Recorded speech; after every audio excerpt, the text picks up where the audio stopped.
خوتي في المقابله ديال المنتخب المغرب الوطني غادي نشوفوا ردود الافعال اللي كانت عندها علاقه باللاعبين البرازيليين رودريغو كاسيميرو المدرب ايضا فينوس جونيور اللي خرجوا بواحد التعاليق وتصريحات بعد نهايه المقابله اللي انهزموا فيها امام المنتخب المغرب الوطني بهدفين لواحد بتسجيل هدفين بصراحه اللي كانوا في مستوى عالي. غنبداو خوتي برودريغو لاعب فريق ريال مدريد اللي قال وخرج بواحد التصريح مهم جدا.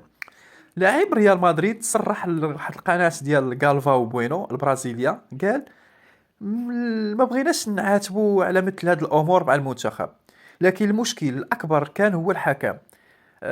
ما بغيتش نهضر على التحكيم بزاف، لكن داكشي الحكم قام بتعقيد الامور بزاف وما خلاش المقابله تكمل، بحيث انه كان كل مره كيبقى يصفر وكيصفر كيوقف الملعب المقابله، وهذا الشيء اللي كان كيخلق واحد النوع ديال التوقف. وزاد قال ما غاديش نبحث على الاعذار، ولكن خاصنا نتحملوا المسؤوليه ديالنا في هذه الخساره.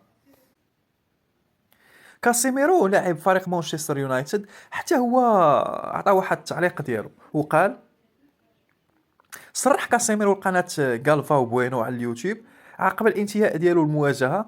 قال كاسيميرو لعبنا أمام منتخب كبير عنده فكرة وعنده طريقة خاصة في اللعب، وعنده مدرب كيقودهم من فترة طويلة، بالإضافة إلى أنهم عندهم لاعبين مثل زياش وحكيمي اللي كيلعبوا في أعلى المستويات.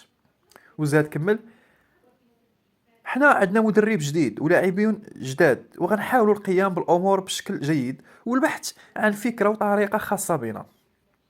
وزاد قال قدمنا مباراه جيده قدر الامكان.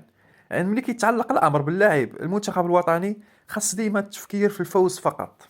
مدرب ديال المنتخب البرازيلي مينيز حتى هو خرج بواحد التصريح بعد الخساره ديالو او الهزيمه ديالو امام المنتخب المغربي، ومدرب قال ما كناش كنتوقعوا هاد النتيجه، كنا لعبنا ضد فريق رائع وعطينا فرصة لبعض اللاعبين الشباب، وفي الحقيقة هذا أمر مهم للغاية. وزاد قال واجهتنا بعض الصعوبة في البداية ديال المقابلة وهذا الشيء كان متوقع. فكرنا بزاف في الشوط الأول باش نعزوا النظام الدفاعي باش نلعبوا في الدفاع، لأن المغرب قوي بزاف خصوصا على مستوى الأظهرة وخصوصا على مستوى اليمين، لأنه في اليمين ديال المنتخب المغرب الوطني كيلعبوا بحكيم زياش وفي الخلف ديالو كيلعبوا بحكيمي.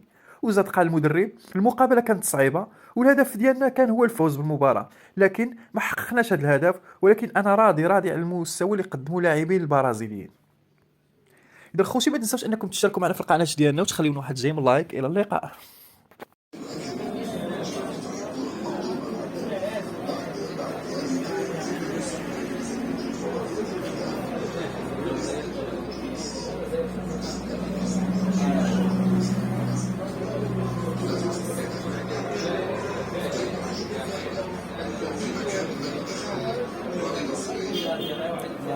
Ah, olha, vou com gente.